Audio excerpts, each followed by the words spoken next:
Welcome back to another Diablo Immortal video. Happy Halloween. I hope you're all doing well. Today we're going to be taking a look at what's going on inside of the game new for Halloween, a couple of comments from the forums. I want to dive into some Survivor's Bane while discussing some comments that came through from the community. Let's start out here with this comment that came over from the forum. And in my opinion, it is always a discussion as to what class is too strong, what needs a nerf. It gets tiresome over time and it just rotates between the different classes. Essentially, the way that I look at this is if you think a class is too powerful, just play as that class or wait for your turn for your class to be one of the more powerful ones again. I do understand and appreciate people sharing opinions based on balance changes and adjustments maybe needed inside of the game. But at the end of the day, the Necro is too powerful, and this is saying there's no justification for a character to be invincible while simultaneously allowing their summoned creatures to attack players. Logically, a Necromancer should be granted invincibility while their summons are able to attack players. This is unfair. And then Vander answers, remember how annoying PvPing against Necros were in D2.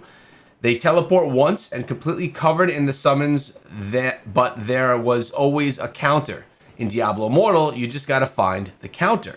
And then we have one more response here saying, well, boo-hoo.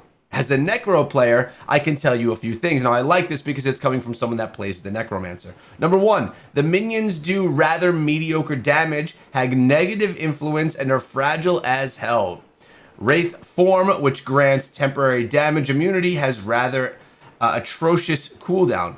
Maybe learn to counter them. Maybe many people seem to be able to do so since I consistently get splattered. And I think that's really it. When new metas come, new essences come, and basically classes change, you just got to find the new way to take that down. And maybe some of the new essences that are there for your class are the answer. Alley of Blood dropped inside of the game as of this morning, so if you're someone that enjoys that game mode, now's the time for you to hop in. You can get some battle points and some other nice rewards.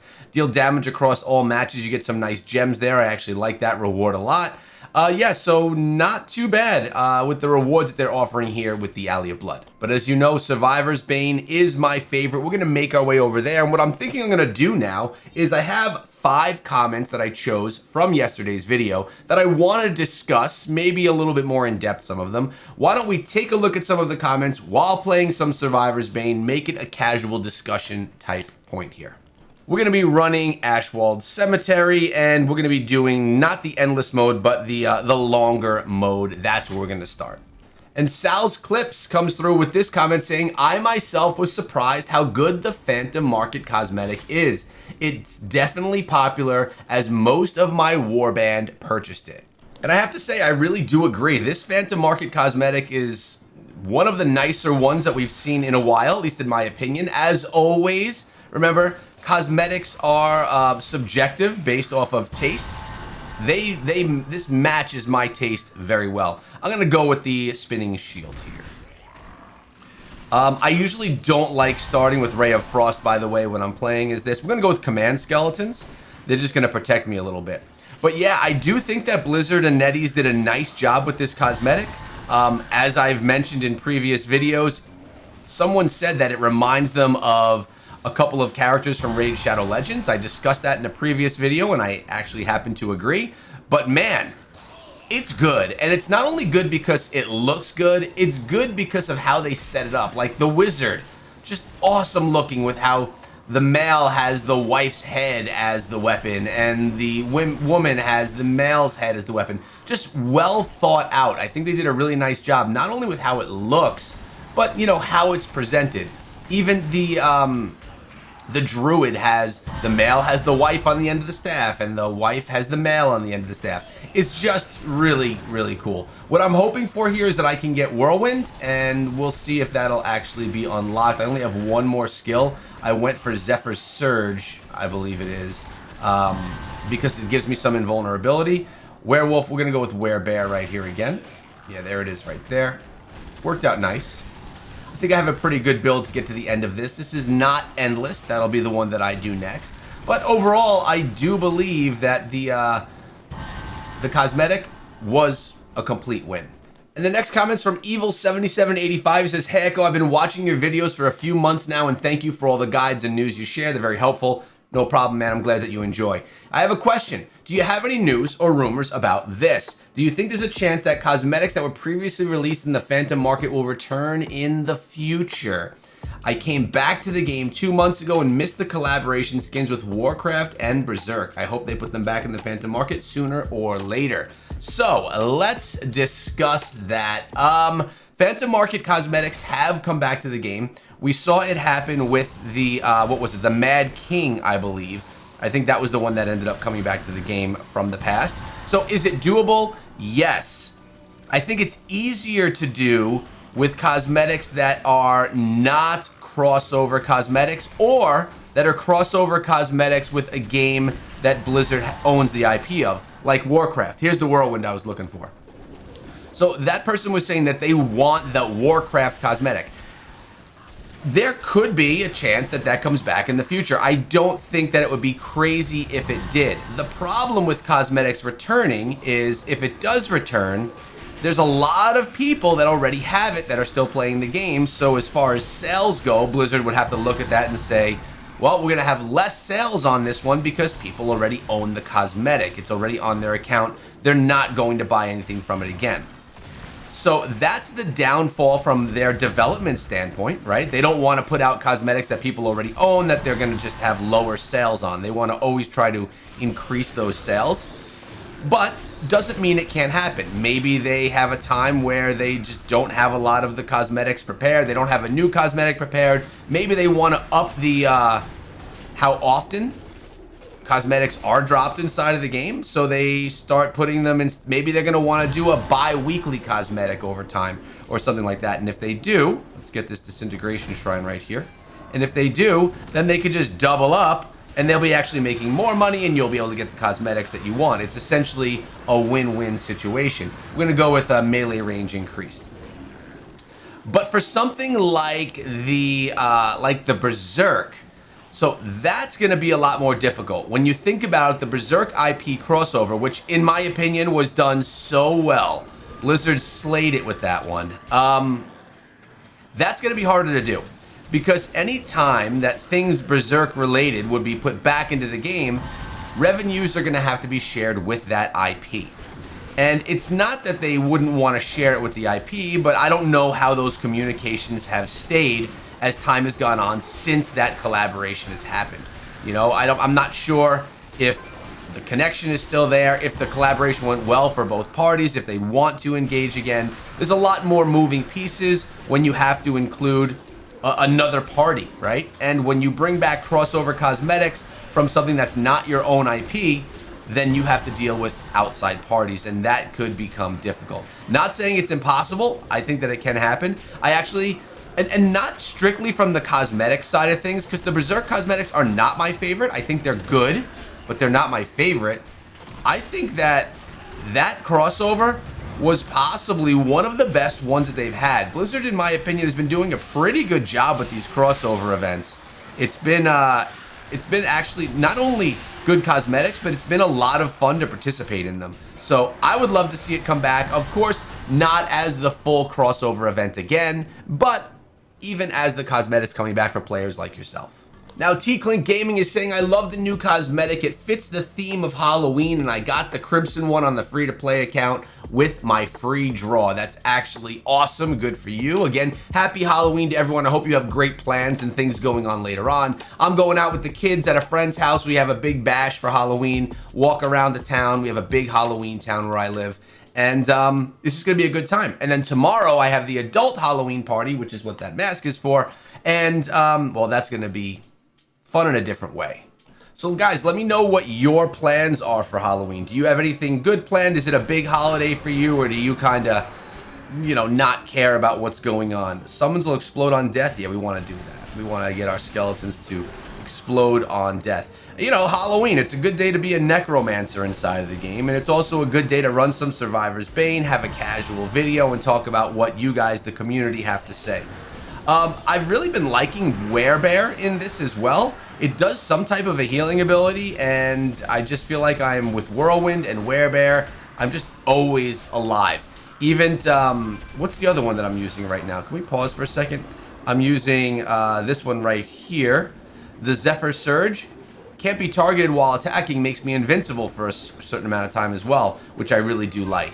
So it works out really good. Here's another skill and an upgrade. We're going to upgrade our Werebear. Now crushes and slams 3 times. In roar mode, slamming the ground, stunning. We're going to hit the ground 3 times for more damage. And we're going to get our Crusader Shield up. Because remember, once we get the Crusader Shield maxed, then we could also heal if we catch our shield. I'm getting to the point right now where I could probably just stand still and see what kind of, how that all goes. Let's see what we can do right here. But first, actually, let's see what we can do before I get into another comment. Look at that cleanup right there, man. Ooh, that was nice. We got a skill upgrade right here. But we have another comment or two saying, we have Tara Lee saying, 1978, I had to buy the cosmetic. I love it. That's what I love to hear. That's what Blizzard wants to hear. The cosmetic was so good, I had to buy it. Then Angie says, this is one of the coolest cosmetics that's been released, and I have to say, I agree. I'm going to go ahead here with the Spinning Shield. And oh, we get another one. We're going to get Spinning Shield again. I could probably get another upgrade if I just get my Whirlwind running right here. Whirlwind, there we go. Choose the upgrade. We're going to go right here. That will heal me. I'll take the extra healing. Now I heal from Whirlwind. I heal from Spinning Shield. It seems that there's some type of healing that comes from the bear. It's all looking pretty good. We're getting some solid upgrades. Now we're going to get our skeletons up in level because they kind of keep everything away from me. We're going to go skeletons again. I'm going to get out of the way right here. You know what I actually like to do? When bosses come, I like to collect. I run away. We'll get the Conduit Shrine. And I collect. I just go get all of the blues, level up, while, you know, maybe some of my passive stuff does some damage to that boss while I'm actually running around and leveling up. I'm patient, you know. This is Disintegration Shrine right here. I don't even think we need it because the boss is almost taken down. Is taken down. Wow, that was actually fairly easy. We're going to go with a max skeletons. They're going to deal damage. Beautiful. And we're going to go here, get another piece of equipment. Movement speed's increased after 10 skill or projectile. Let's go with projectile radius. That'll be quite helpful. I have another comment, which we're going to take a look at right now. Get Wrecked, or Get Wrecked, 8439 says, genuinely curious, why doesn't he collect his battle points immediately? Why just hoard some to some extent? What's the benefit around that? Let's talk about it. So the whole point behind me hoarding my battle points is essentially the lower or the further you are from server Paragon level, the bigger the rewards are that you receive. The further beyond server Paragon level you are, the lesser the rewards are that you receive. So the thought process is, if you don't collect your battle points as you get them, as the week goes on, you'll be progressing your battle pass from other things, activities that you can collect from, or just doing events that are inside of the game, things like that. So it's not like progression is not going to happen. I don't have any fire skills, so that was actually not a good one to pick up. But as time goes on, I'm just going to be getting more rewards from doing the things like my dailies, my bounties, whatever I choose to do inside of the game for the day. They'll be more fruitful as that time goes on. I may be a little bit lower in server Paragon level than others until the end of the week, or lately, I've been doing it for the entire month. But at the end of the day, I'm going to have a massive turn-in and a huge advantage when I go into when I basically am collecting at the end of the week or the end of the month. When I was collecting weekly, I was finding myself never being behind server Paragon level. At the start of the week, I would always be put right into the server Paragon level. It was great. And then at the start, and if I did it at the end of the month, well, then I would just be getting a massive jump because I'm able to keep up with the server Paragon myself just from playing. What are we going to go with here? Zephyr Surge, lightning damage. Yeah, let's go with the more lightning damage. Remember, this is not endless, so this is not going to be a 20-minute run, but it's still timely enough. We want to make sure we gear up well enough so that we won't be taken down. The last thing that we got to get up is our Ray of Frost. Now, I don't think that if you're someone that collects your battle points as they come, that you're giving yourself a huge disadvantage. I think that the advantage that I'm talking about with the battle points and saving them is a small advantage. I don't have a calculation down to be able to tell you, oh, you're getting 30% more experience over time. But I do know that when I would collect my battle points and I would be always collecting them, it would be midweek. I'd be, 10 levels above Server Paragon, and I'd only be getting 10 or 20% of my rewards. So I felt like I was playing and grinding, getting very, very little rewards. At the end of this, when I'm done with this run, I'll actually show you guys what it looks like so that you can see what I'm talking about a little bit more in depth. I can't look at it from this screen that I'm on right now, but it's just something I like to do. I like to collect them. I like to get that big turn in at the end of the month. Even if you're not someone that wants to do it with battle points, doing it with your blessings that you get every single day, or if you do some shadow wars and things like that, it just gives you a nice little jump when it's that time. So you may say right now, Echo, it's the new, you could get up to the new Inferno 9. And yes, I could get to Inferno 9 right now if I wanted to. But I mean, could I? Yeah, I just don't care. That's the thing. If you wanted to get to Inferno 9 right now and be up on Inferno 9, then yeah, I get it. I get why you would want to take your battle points and collect them every moment that you have the opportunity to. But for me, I'm patient. Remember, I like to play every game that I play in a bit of a casual fashion. 2 additional rays, cheating. Let's go with, I never go with create ice armor. Never. So let's do it this time. Why not, right? We're almost done with this anyway. I think this is about to be done. So that's my thought process on it. It was actually recommended to me a ways back from a guy named Y Try. He was a big Diablo Immortal guy. He had a server built out for it, a huge community that was awesome. He does not play the game anymore, I don't believe, unfortunately. But that was where the idea initially came from for me, and I've been running with it since.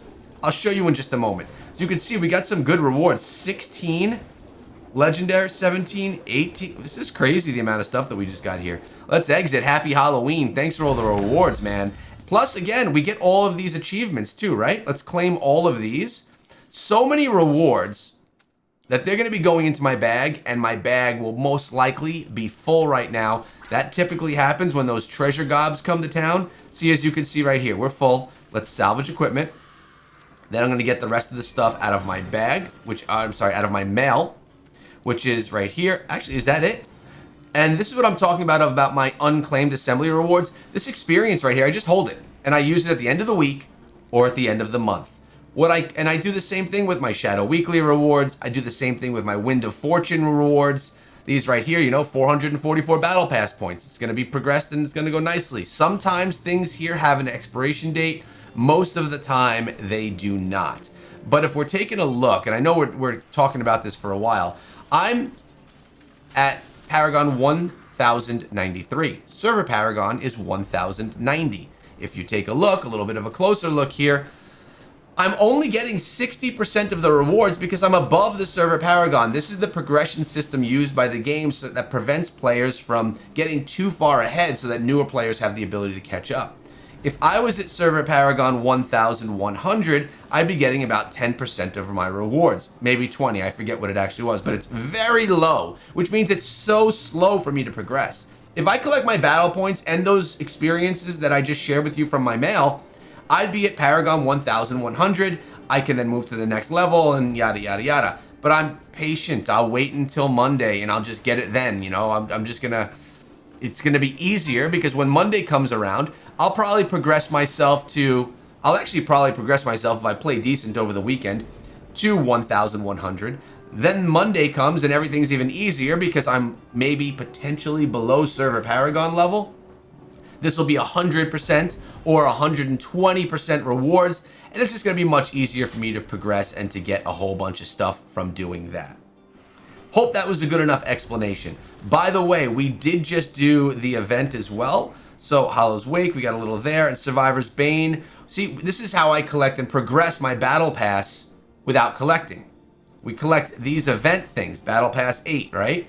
We're collecting these types of things that still allow me to progress. More Battle Pass progression there. 80 right here, level 9 of Battle Pass. Boom. So if we participate in events that the game has to offer, Survivor's Bane is a good example, and as I mentioned earlier, Alley of Blood gives us good Battle Pass progression as well. If we progress those, we can still get good Battle Pass progression, get some of the rewards. And again, I'm not anxious to get the Battle Pass progressed quickly. I know by the end of the season I'm going to have it done. And to be transparent, I don't need this cosmetic.